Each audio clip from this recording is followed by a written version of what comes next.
এখন যেহেতু আমাদের এদিকে মোটামুটি ভালো গরম পড়েছে আর সাজেল আজানের আইসক্রিম খাওয়ার কথা আর কি বলবো। তো তারা হচ্ছে প্রতিনিয়তই আইসক্রিম খেয়েই যাচ্ছে। তো সাজেলে তেমন কোনো সমস্যা হয় না, কিন্তু আজানের প্রচণ্ড পরিমাণে কাশি হয়। তার বাবাকে না করলেও সে হচ্ছে বক্স শেষ হওয়া মাত্র আবার নিয়ে আসে, কি যে করব। তো যাই হোক, সকালে নাস্তা পরে দুপুরের দিকে আমি রান্নার দিকে চলে গেলাম। তো প্রথমে আমি ভাত বসিয়ে দিয়েছি আর কিছু সবজি নামিয়ে নিয়েছি। আজকে নিরামিষ রান্না করব আর সাজেলের জন্য হচ্ছে একটু মুরগির পাখনা রান্না করব। গতকাল যেহেতু গরুর মাংস রান্না করেছিলাম সেটা রয়ে গিয়েছে, তাই আর আমাদের জন্য কোনো মাছ নামালাম না। তো এদিকে আমি সবজিগুলি কেটে নিচ্ছিলাম। তো যখন সবজি আনা হয় তো একসাথে দেখা যাচ্ছে যে মোটামুটি অনেক আনা হয়, তো শেষ হয়ে গেলে তো আমি প্রত্যেকটা থেকে একটু একটু করে রেখে দিয়েছিলাম সবজি খাওয়ার জন্য। তো বেগুন একদমই কম ছিল, যতটুকু ছিল ততটুকুই দিয়ে দিলাম। তো এখানে আমি ঝুঁকিনি নিয়ে নিয়েছিলাম, ঝুঁকিনিটাকে পিল করে নিলাম। একটা ছোট সাইজের হচ্ছে শসা নিয়ে নিয়েছি, ওইটাকেও পিল করে নিব। গাজর নিয়ে নিয়েছি, ওইটাকেও হচ্ছে আমি পিল করে নিব এখন। আর নিয়েছিলাম হচ্ছে মূলা, আলু, টমেটো নিয়েছি, ক্যাপসিকাম নিয়েছি। তো মূলাগুলোকে একদম পাতলা পাতলা করে কেটে নিচ্ছিলাম যাতে সেদ্ধ হয়ে যায়। তো আলুটাকেও একদম পাতলা পাতলা করে কেটে নিচ্ছিলাম। তো মাঝে মধ্যেই হচ্ছে এই সবজিটা আমার রান্না করা হয় যায়, যেহেতু সাজেলের বাবার এটা খুব পছন্দের, তাই হচ্ছে আমি সপ্তাহে 2-1 সপ্তাহ পর পরই হচ্ছে এটা রান্না করি। তো আমি সবগুলো সবজি একসাথে কেটে তারপরে হচ্ছে ওইগুলিকে ধুয়ে নিব। তো এদিকে ক্যাপসিকামটা পুরোটা দিলাম না, অর্ধেক দিলাম। তো এখন ভালো করে কেটে এগুলিকে ধুয়ে একটু ঝরা দিয়ে রাখবো। আর ওইদিকে হচ্ছে ভাতটাকেও আমি একটু নাড়াচাড়া করে দিচ্ছিলাম, যেহেতু বলক চলে আসছে নিচে যাতে না লেগে যায়। তো ভাতটা হয়ে গিয়েছে, ওইটাকে আমি একটু ঝরা দিয়ে নিয়ে ওই বার্নারে হচ্ছে একটা ফ্রাই প্যান বসিয়ে দিয়েছি তেল গরম করার জন্য। তেলটা একটু গরম হয়ে আসলে এর মধ্যে হচ্ছে আমি পেঁয়াজ আর কাঁচামরিচ কেটে দিয়ে দিয়েছি একটু ভাজা ভাজা হওয়ার জন্য। যখন একটু মজে আসবে তখন এর মধ্যে হচ্ছে আমি 1 কিউবের মতো আদা রসুন পেস্ট দিয়ে দিয়েছি, স্বাদ মতো এখন লবণ দিয়ে দিলাম। আর হচ্ছে হলুদ মরিচের গুঁড়া, ধনিয়া জিরার গুঁড়া দিয়ে একটু পানি দিয়ে মশলাটাকে আমি ভালো করে কষিয়ে দেন হচ্ছে সবজিগুলিকে দিয়ে দিব। সব সবজিগুলিকে একসাথে দিয়ে দিয়েছি, ওইটাকে ভালো করে একটু মিক্স করে নিব। পরে হচ্ছে এর মধ্যে আমি 2টা টমেটো বড় সাইজের কেটে রেখেছিলাম, সেটাকেও অ্যাড করে দিব। তো টমেটোটা দেওয়ার ফলে না মানে সবজিটা একদমই লাল কালার হয়ে গিয়েছিল, টমেটোটা বিশাল লাল ছিল। তো এটাকে আমি ঢেকে দিচ্ছি আর এর পাশে হচ্ছে আমি মুরগির পাখনাগুলিকে কেটে দিচ্ছিলাম। তো পুরোটা আনাম রান্না করলে না দেখা যাচ্ছে যে মশলাটা ভিতরে যায় না, খেতেও ভালো লাগে না।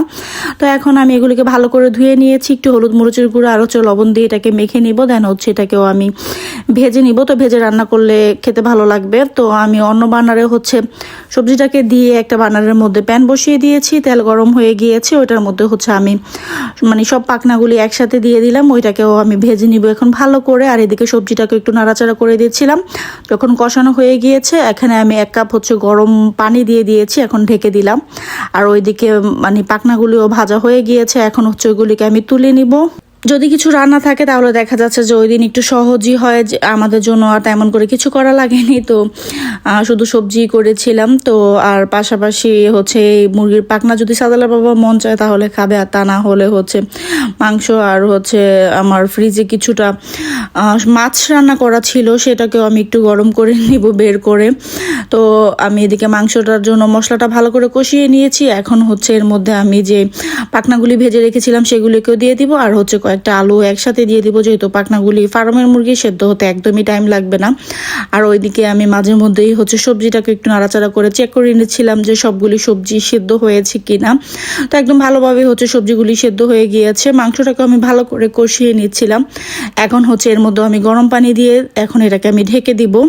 তো আমার ওই দিন রান্না করতে একদমই কম টাইম লেগেছিল। তো আমি সবজিটার মধ্যে একটু ভাজা জিরার গুঁড়া দিয়ে দিলাম, পরে এর মধ্যে একটু পাঁচফোড়ন দিয়ে দিব। তো ধনেপাতাটা দিলে খুব ভালো হতো।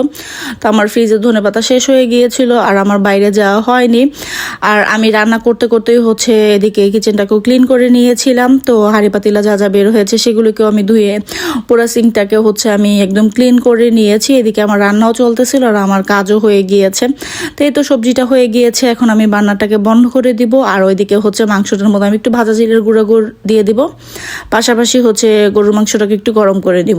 তো এই তো বাসা একদম ক্লিন করা আমার হয়ে গিয়েছে, খাবারও আমি টেবিলে দিয়ে দিয়েছি। তো এখন হচ্ছে জাস্ট খাওয়ার পালা। তো মাংসটা আমি এদিকে সব দিয়ে দিয়েছি, আর মাছটা আমি ফ্রিজ থেকে বের করে রেখেছি, ওইটাকেও হচ্ছে আমি গরম করে নিব পরে। তো এই তো এটা হচ্ছে বিকাল দিকের ক্লিপ। তো এদিকে যা যা রান্না করা ছিল সব এখন হচ্ছে আমি বক্সে করে তুলে রাখবো, কারণ আমি দেখেছি হচ্ছে ফেসবুকে বিরিয়ানি, চিকেন বিরিয়ানি, তো সেটার জন্যই হচ্ছে আমি চিকেন নামিয়ে নিয়েছি। তো এইগুলি সব হচ্ছে বক্সে করে আবার ফ্রিজে রেখে দিব। তো রাতের খাওয়ার জন্য হচ্ছে বিরিয়ানি রান্না করব। তো আজকের ব্লগে আর সেটা আপনাদের সাথে শেয়ার করলাম না, পরের ব্লগ আপনাদের সাথে শেয়ার করব, কারণ ব্লগটা বেশি বড় হয়ে যাবে। তো যাই হোক, আজকে ছোট্ট একটা ভিডিও, আশা করি আপনাদের ভালো লাগবে। যদি ভালো লেগে থাকে তাহলে অবশ্যই একটি লাইক দিবেন, আর ভিডিও সম্পর্কে কোনো মন্তব্য থাকলে অবশ্যই আমাকে কমেন্ট করে জানাতে পারেন। ফেসবুক থেকে দেখে থাকলে অবশ্যই ফেসবুক পেজটিকে ফলো করে দিবেন, আর ইউটিউব থেকে দেখে থাকলে অবশ্যই ইউটিউব চ্যানেলটিকে সাবস্ক্রাইব করে দিতে পারেন। ভিডিওটি দেখতে দেখতে ভালো লেগে গেলে প্লিজ ভিডিওটিকে শেয়ার করে দিবেন। আজকে এই পর্যন্তই, আল্লাহ হাফেজ।